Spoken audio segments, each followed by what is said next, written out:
आत्मीय बंधु, आज जो आपकी उपस्थिति है वो चिंतन की उस अवधारणा पर है जिसमें आपको सोचना होगा, चिंतन करना होगा। क्या बात है, भारत का शाश्वत काल जो था वह कोरोना काल कैसे हो गया।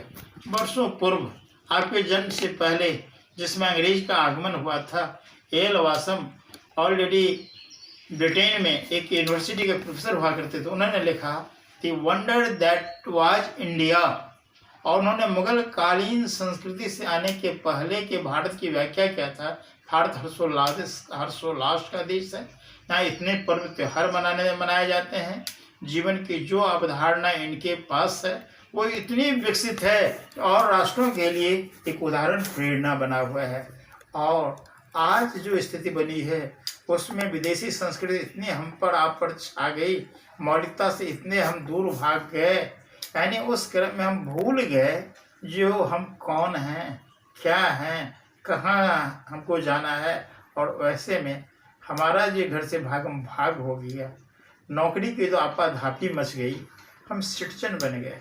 अरे शहर में रहने वाले सिटीजन होते हैं ना, गांव में रहने वाले तो ग्रामीण होना चाहिए ना।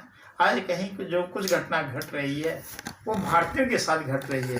अभी आपने देखा है बक्सर की घटना, लाश जो वाकई गंगा में आई है वो किसकी लाश है? वो तो भारतीय की लाश है। किसके क्षेत्र में आया है?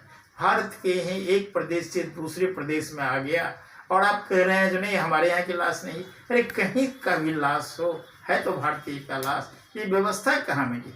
जल शक्ति मंत्री अभी हमारे गजेंद्र सिंह शेखावत हैं, केंद्र भी इस पर ध्यान दे रहा है। ये नौबत क्यों आ जाती है, ये परिस्थिति क्यों बन जाती है? लॉकडाउन समस्या का समाधान नहीं है। आदमी अपने कामों से जुड़ने लगे, अपने मूल्यों में रहने लगे, और इस देश में बेरोजगारी है कहाँ? हर वर्ण में जो जहाँ पैदा हो गया है उसकी जीवन जीने की कला उसके परिवार में ही इस तरह दे दी जाती थी। तो लोग पढ़ लिख के अपने गांव में आते थे, अपने पुश्तैनी पेशा को संभालते थे, और उस अवधारणा में रोजी रोटी उनके लिए समस्या नहीं थी और उनके लिए प्रेरणा बनती थी। इस तरह मौलिकता से आपको विस्थापित कर दिया गया, जो आपके लिए नौकरी ही एक ऐसी स्थिति बन गई जिस क्रम में देखा है यहाँ के लोग जो बाहर चले गए थे। पिछले कोरोना का मैं लहर नहीं कह रहा हूँ, मैं कहर कह रहा हूँ। जब वहाँ से लोग के भागने कर आना शुरू कर दिए, सवारी बंद कर दी गई थी, बस नहीं चल रही थी, हवाई जहाज नहीं चल रही थी, ट्रेन नहीं चल रही थी, जीवन जीने की जिज्ञासा जो है पैदल ला रही थी। और जो घटना घटी आपने भी देखा होगा, बहुतों को कफन भी नसीब नहीं हुआ। और बिहार सरकार का जो कई निजीकरण हॉस्पिटल ऐसे हैं जो अपने आप में कमाई का एक अवधारणा बना दिया। उसी में हमारे एक मित्र के भाई जब वो सेप्टिसीमिया से ग्रसित हुए थे और जब राम नाम सत्य हुआ, 3,54,000 के डेड बॉडी उठा, और जब अस्थि प्रवाह के लिए सिमरिया की माँ गाड़ी की परमिशन की बात आई तो यहाँ के जो डीएम साहब हैं जिसको नोडल अफसर बनाए थे, उनका कार्यालय कहा मेरे प्रोटोकॉल में व्यवस्था नहीं है, और परिणाम हुआ यहाँ जो बागमती नदी है वहाँ प्रवाह करना पड़ा। अभी जो लाश आ गई है, हिंदू कौन अपने लाश को छोड़ता है? भारत की जो संस्कृति है, अगर मोहनडोनों के यहाँ घटना घट गई तो बड़ा इज्जत से वो मंजिल ले जाते हैं, कफन दफन देते हैं। हिंदू का भी जो अंतिम क्रिया है जिसमें हम लोग उसको अग्नि में प्रवाहित करते हैं, शवदाह करते हैं, शमशान के मान सम्मान में उनको भी प्रतिष्ठा देते हैं। ये स्थिति बन क्यों रही है? आपाधापी की स्थिति में सारे लोग लूटने खसोटने में क्यों लग गए हैं?